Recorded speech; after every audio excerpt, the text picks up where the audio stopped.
नमस्कार। Commodity morning podcast में आपका स्वागत है। आज मंगलवार 13 अप्रैल। सबसे पहले आप सभी को नवरात्र की शुभकामनाएं। कल के सेशन की बात करें तो कल हमने एक सुस्त सेशन देखा। जैसे हमने शुक्रवार के सेशन में कहा था कि सोने चांदी और एमसीएक्स बुलडेक्स में गिरावट रहेगी, तो शुक्रवार को भी हमने गिरावट आते हुए देखा और कल के सेशन में भी हमने देखा डॉलर और बॉन्ड यील्ड की तेजी की वजह से एमसीएक्स बुलडेक्स में गिरावट रहेगी। बट अब कहीं ना कहीं ये गिरावट रुकती हुई दिखाई दे रही है, जिनसे इंटरनेशनल मार्केट में हमने देखा कि गोल्ड $1728 के नीचे जा नहीं पा रहा है। तो मेक एंड ब्रेक सिचुएशन है, बट मोस्ट प्रॉब्ली हमें 2 दिन के अंदर फिर से एमसीएक्स बुलडेक्स गोल्ड और सिल्वर में तेजी मिलते हुए दिखाई देगी। जिस ढंग से कोरोना का कंसर्न बढ़ रहा है, ये कहीं ना कहीं इंपैक्टफुल रहेगा। तो एज ऑफ नाउ हमें लगता है आज के लिए एमसीएक्स बुलडेक्स में हमें लेके काम करना है। 14,500-520 के करीब लेके चलिए। 14,640 का लेवल तोड़ने पे 14,680 तक का लेवल हम एमसीएक्स बुलडेक्स में देख पाएंगे। वहीं अगर हम डोमेस्टिक मार्केट में बात करें तो कल जैसे हमने उम्मीद रखी थी कि 40 शुक्रवार को उम्मीद रखी थी कि 47,100 के ऊपर नहीं जाता है तो 46,300 से 400 के बीच में मिलेगा। तो एग्जैक्टली कल हमने 46,400 के करीब प्राइजेस को जाते हुए देखा। अब प्राइजेस अगर 46,100 के ऊपर मेंटेन है तो हमें लगता है एक अच्छा खासा पुल बैक देखने मिल जाएगा, जो 46,850 से लेकर वापस 47,000 का लेवल रिगेन कर सकता है। तो गोल्ड को लेके काम कीजिए 46,400 पे, जो ऊपर में 650 750 का लेवल अगले 2 सेशन में देखने मिल जाएगा। ओवरऑल अगर ये सस्टेन हो जाता है तो 47 का लेवल रिगेन कर लेगा। चांदी की बात करें तो बेस मेटल काफी मिक्स व्यू दे रहे हैं, इसकी वजह से चांदी भी स्टेबल नहीं है। बट 65 700 800 का लेवल काफी इंपॉर्टेंट लेवल है, बाइंग आज भी करके चली, क्योंकि 66 का लेवल रिगेन कर चुका है प्राइजेस। जब तक 65 500 का लेवल ब्रीच नहीं करता, 66 800 से लेकर 67 500 तक का लेवल हम चांदी में भी देख पाएंगे। क्रूड काफी सरप्राइज मूव रहा है, जिस ढंग से हमने सऊदी में कुछ अटैक्स आते हुए देखा, जिसकी वजह से प्राइजेस को कल एक तेजी मिली है और साथ में रुपए में जो गिरावट बढ़ रही है, ये भी क्रूड को सपोर्ट कर रहा है।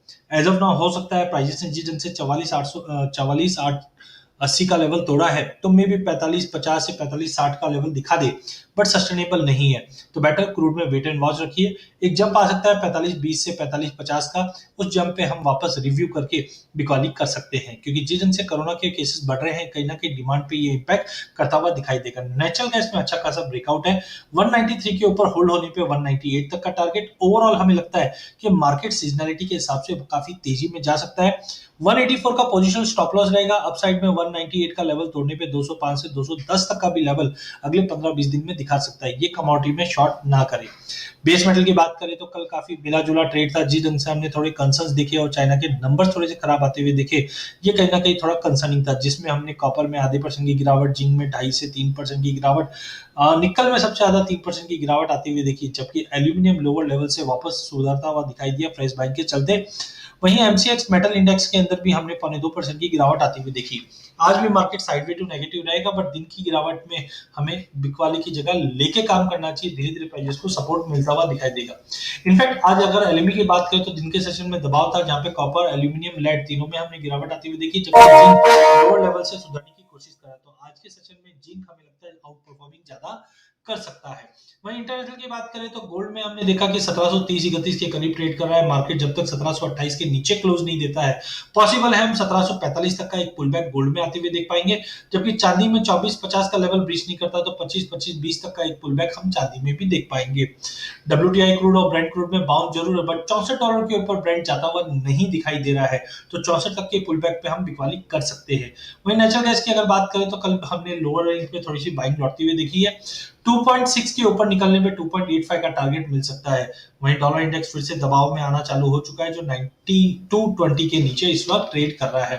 डेटा पॉइंट काफी ज्यादा है, यूके से आज ज्यादा डेटा पॉइंट रहेगा, जबकि यूएस से अगर हम बात करें स्मॉल बिजनेस इंडेक्स का डेटा इंप्रूव होता हुआ दिखाई दे रहा है, जबकि सीपीआई और कोर सीपीआई के आंकड़े भी थोड़े बहुत इंप्रूव है। बट इसके बावजूद अगर हम देखें तो डॉलर इंडेक्स में कंटिन्यू दबाव है, जो कहीं ना कहीं मुख्य कारण रहेगा सोने चांदी में एक उछाल का। टेक्निकल चार्ट्स की अगर हम बात करें तो जैसे हमने पहले भी कहा था कि इचिमिको क्लाउड के ऊपर आ चुका है, जो 14,600 तक का लेवल ऑलरेडी दिखा चुका है। थोड़ा पुल बैक जरूर है, बट 50 डे मूविंग एवरेज के ऊपर है, 61.80 फिबोनाची के ऊपर है, जो कहीं ना कहीं संकेत देता है कि 14,680 के ऊपर जाने पे 14,900 तक का लेवल एमसीएक्स बुलडेक्स दिखा सकता है। गोल्ड में भी थोड़ा पुल बैक आता है तो लेके चलिए 46,900 तक का एक पहला लेवल, और ये लेवल तोड़ के होल्ड कर जाता है तो 47,600 तक का भी लेवल हम एमसीएक्स गोल्ड में देख पाएंगे। क्रूड ऑयल रेंज बाउंड है, 45-60 तक का एक पुल बैक दिखा सकता है, but overall sell on rally करना चाहिए। कॉपर के अंदर भी